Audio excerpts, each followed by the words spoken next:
விஜய், காவேரி, விஜயோட சித்தப்பான்னு சொல்லிட்டு 3 பேருமே ஸ்கூல்லேருந்து அம்மாவை கூட்டிகிட்டு போனது யாருன்றதை கண்டுபிடிச்சி அவங்க இருக்கிற இடத்துக்குமே போயிட்டு விஜய் அவங்களோட சட்டையை பிடிச்சி என் குழந்தை எங்கடான்னு கேட்குறாங்க. ஆனால் அவங்களோ என்ன நீங்கள் வேற யாரும் நினச்சி என்கிட்ட பேசிக்கிட்டு இருக்கீங்க, வேணும்னா சந்தேகமாக இருந்தால் என் காரை செக் பண்ணி பாருங்கன்னு தைரியத்தோட பேசுகிறாங்க. இதை கேட்டதுக்கு அப்புறமா விஜய்க்கும் விஜயோட சித்தப்பாவுக்கும் கண்டிப்பாக குழந்தை இங்கே இருக்க வாய்ப்பில்லைன்னு தோணுது. இருந்தாலும் காவேரி ஒரு தடவை செக் பண்ணிடலான்னு சொல்லிட்டு அங்கே இருக்கிற எல்லா இடத்துலையும் செக் பண்ணி பார்க்குறாங்க. ஆனால் எங்கேயுமே காவேரி காணும். அதனால அந்த ஆளுமே ரொம்பவே தென்னா விட்டா விஜய்கிட்ட பேசிட்டு அங்கேருந்து கிளம்பி போயிடுறாங்க. இதை பார்த்துட்டு விஜயும் காவேரியும் என்ன பண்ணுறதுனே தெரியாமல் இருக்கும்போது கரெக்டாக அன்பு சித்தப்பா விஜய்கிட்ட நான் ஏற்கனவே அந்த ராகவை பார்த்துருக்கேன்னு சொன்னல, அப்போது அவன் கூட வெள்ளை கலர் காரில் தான் வந்தான். அந்த காரோட நம்பர் கூட எனக்கு தெரியும். நம்ம இதை வெளியே கொடுத்து அந்த கார் இப்போ எங்கே இருக்குன்றத கண்டுபிடிச்சலான்னு சொல்லிட்டு உடனடியாக அந்த காரோட நம்பரை போலீஸில் கொடுத்து காரோட லொக்கேஷனையுமே வாங்கிடுறாங்க. அதுக்கப்புறமா அந்த லொக்கேஷனை பார்க்கும்போது கார் இப்போது காஞ்சிபுரம் டு சென்னை போகிற ரூட் வழியாக போய்கிட்டு இருக்கான்றது எல்லாருக்குமே தெரிய வருது.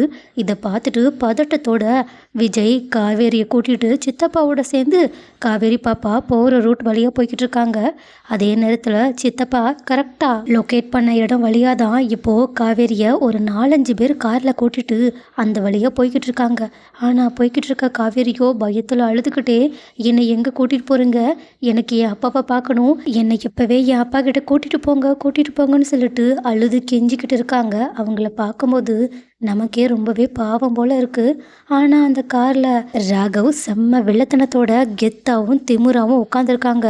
ஆனால் ராகவ் எதுக்காக காவேரி பாப்பாவை சென்னைக்கு கூட்டிகிட்டு போகணும், ஒருவேளை அங்கே பசுபதி இருக்காங்களோ, பசுபதி கிட்ட குழந்தைய கூட்டிகிட்டு போகணுன்றதுக்காக தான் ராகவ் இப்படியெல்லாம் பண்ணிக்கிட்டு இருக்கானா, ஒருவேளை பசுபதி உண்மையாகவே குழந்தை வேணும்னு சொல்லிட்டு நினச்சி தான் இந்த ஒரு கேவலமான சதித்திட்டத்தை தீட்டியிருக்காங்கன்னா, அப்போது பசுபதி கிட்ட மட்டும் நம்ம காவேரி பாப்பா போயிடுச்சுன்னா அதுக்கப்புறமா இந்த விஷயத்தை வச்சே விஜயையும் காவேரியையும் அந்த பசுபதி என்ன வேணாலும் செய்ய சொல்லலாம்.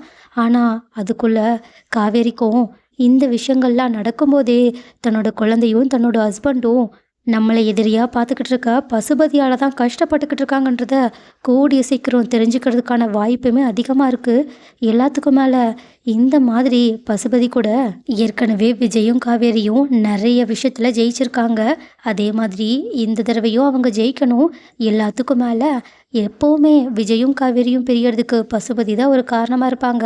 ஆனால் இந்த தடவை தெரிஞ்சோ தெரியாமலோ விஜயும் காவேரியும் சேர்றதுக்கு காரணமாக பசுபதி இருந்தால் நல்லாயிருக்கும். அதுதான் விஜயும் காவேரியும் பசுபதிக்கும் அவங்களோட பையனுக்கும் கொடுக்க போகிற மிகப்பெரிய தண்டனைன்னு யாரெல்லாம் நினைக்கிறீங்க?